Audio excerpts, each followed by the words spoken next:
呢一張咧就係嗰個車輛放行條啦。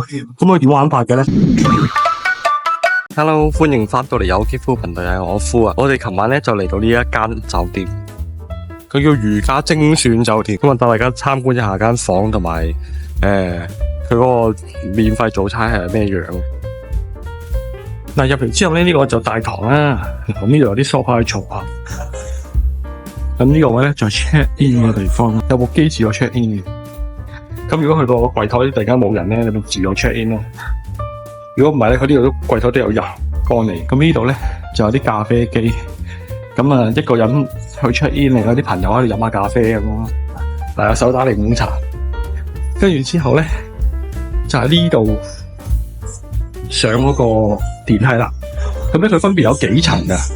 佢如家咧係有5層定6層係客房嚟，其實呢度咧就係有啲寫字樓嘅，即係例如呢個交行嘅分行啦。咁12樓咧係有嗰個餐廳同埋嗰個洗衣房、健身房、乾衣房咁嘅。咁我坐一坐先。嗱，咁呢一張咧就係嗰個車輛放行條啦。咁佢點玩法嘅咧？好似我哋咁樣啦。入住當日，跟住之後咧，理論上聽日就要 check in check out 噶嘛，咁佢就會去到咧，第二日嘅夜晚12點鐘，即係凌晨啦，咁咧都可以俾你揸翻車入嚟嘅，咁就憑呢張嘢出去嘅，咁但係如果超過12點鐘咧，就計錢啦。間房咧就係咁嘅，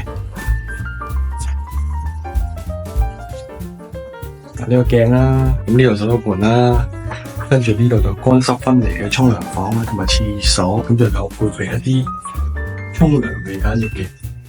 係啦，咁之後咧間房咧就係咁嘅，咁就大單邊，應該唔可以叫大單邊，叫橢圓形咁樣設計嘅房咯。咁仲有一張大床。呢個叫做觀景大床房，180。觀景大床房180度，咁呢度係幾多錢啊？呢個房係316蚊。316蚊包2位早餐。咁早餐咧係12樓嘅，咁就7點至10點。呢個可唔可以係包埋？呢個可唔可以包埋？咁可以按下先陣。嗱，呢度就係佢早餐啦，自助早餐，原價48蚊，體驗價29蚊。哦，呢個係健身同埋洗衫嘅。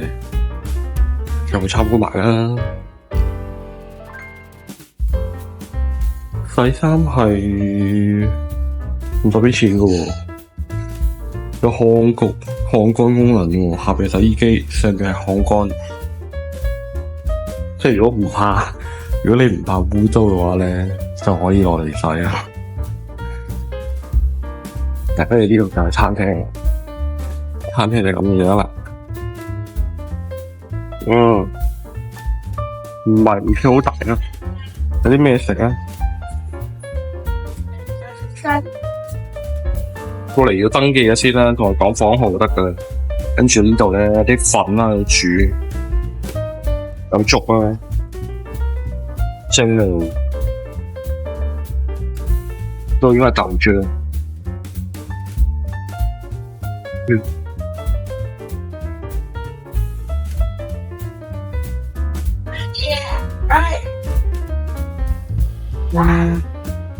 包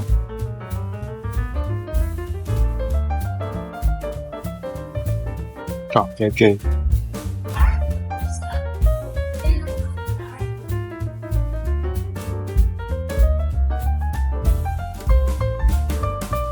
好啦，嗱，成日嘢食咗咁多啦。咁我哋準備離開啦，分享翻頭先嗰個食早餐嘅感覺啦。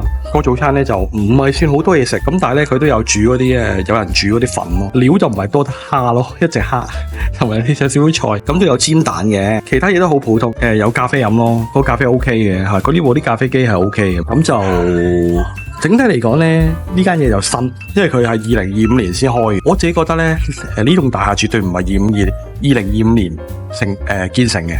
佢2025年開呢間酒店嘅意思應該係開業啫。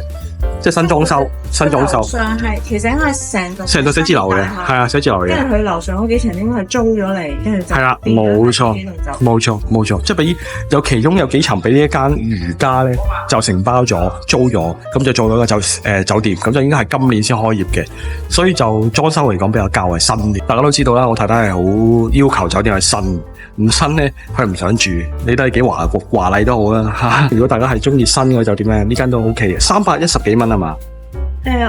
我就冇食早餐就嘥咗嘅，但係其實係250幾就可以。即係唔要早餐就250幾啊嘛。係啊，其實我哋嗰間叫觀景房啊嘛，係嘛？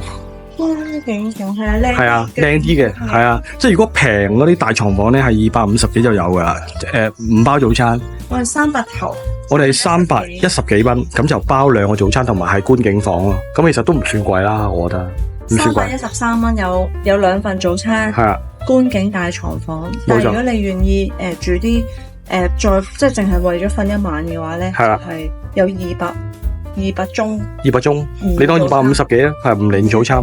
喂，咁其實連埋早餐差唔多咯，差50蚊。唔爭得遠啦。係啊係啊，所以都係住觀景大床房啦。我哋準備去睇農作物展啊！如果大家想睇嗰條視頻，就記得留意我哋嘅頻道，係睇下一條片啦。好，咁呢條片嘅分享就嚟呢度，我就飲埋呢個咖啡去出發啦。咁記得點讚同分享我哋頻道，有啲咩問題就留言俾我哋，我哋下次再見啦，拜拜。